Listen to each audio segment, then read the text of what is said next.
Vous savez, une ville, un quartier, c'est des hommes et des femmes. Une ville, c'est pas seulement des pierres. Une ville, c'est ceux qui l'ont faite.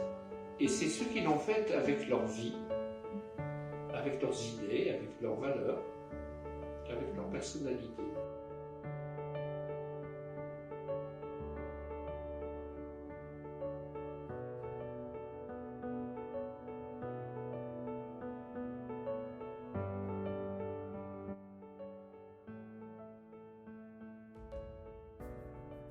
Alors moi, je suis responsable administratif au sein de l'association Solicoeur. Moi, je suis Madame Bekwadi. Je suis Madame Oyoa Lucie. J'habite les Bleussières. J'ai été auprès de Papa Mabé. Nous, on l'appelait Papa Mabé. Non.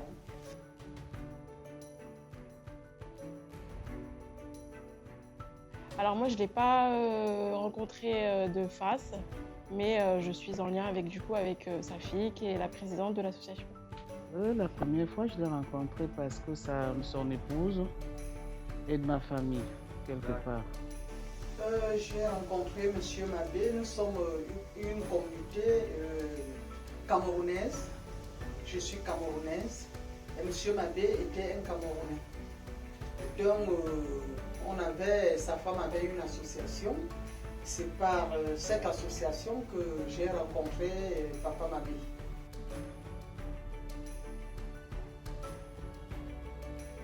C'est quelqu'un d'après ce que j'ai entendu, de quelqu'un de bien, de droit, avec un grand cœur.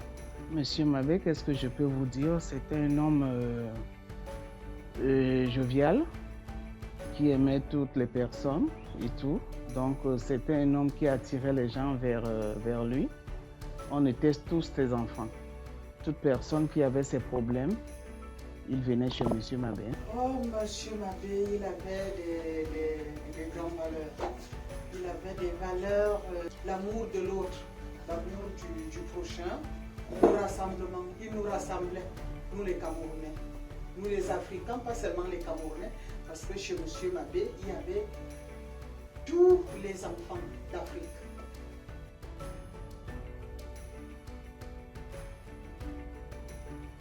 Alors, c'est une association qui est de base, comme M. Mabé a eu une greffe du cœur, il a lutté pour ça. Et ensuite, il y a eu plusieurs pôles qui se sont mis en place. Du coup, la jeunesse et la santé qui a évolué.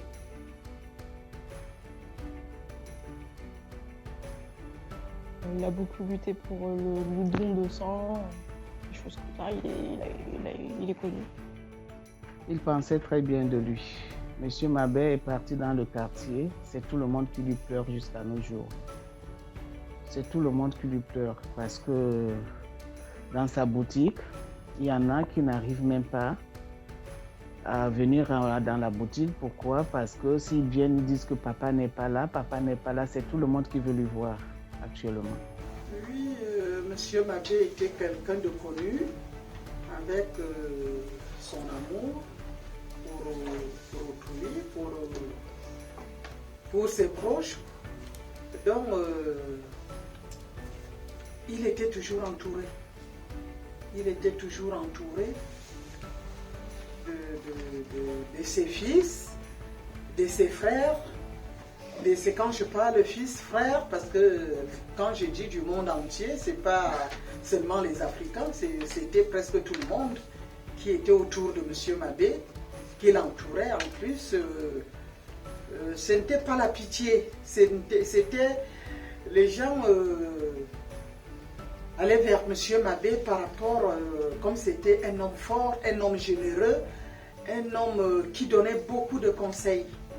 Qui donnait beaucoup de conseils et de bons conseils. Et c'est le pourquoi il a été toujours bien entouré.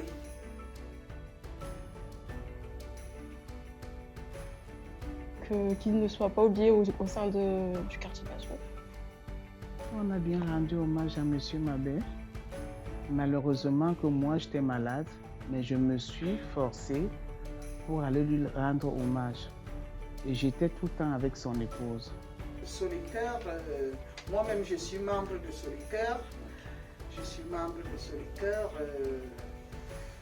C'est comme je vous disais là tout à l'heure, que c'est grâce à M. Mabé si j'ai un défibrillateur au cœur aujourd'hui. C'est lui qui a constaté mon insuffisance cardiaque très élevée. Et là, tout de suite, il a appelé les SAMU. Il ne m'a pas laissé rentrer à la maison parce qu'il a vu mon état. Et quand les SAMU sont venus, c'était vraiment quelque chose de très grave.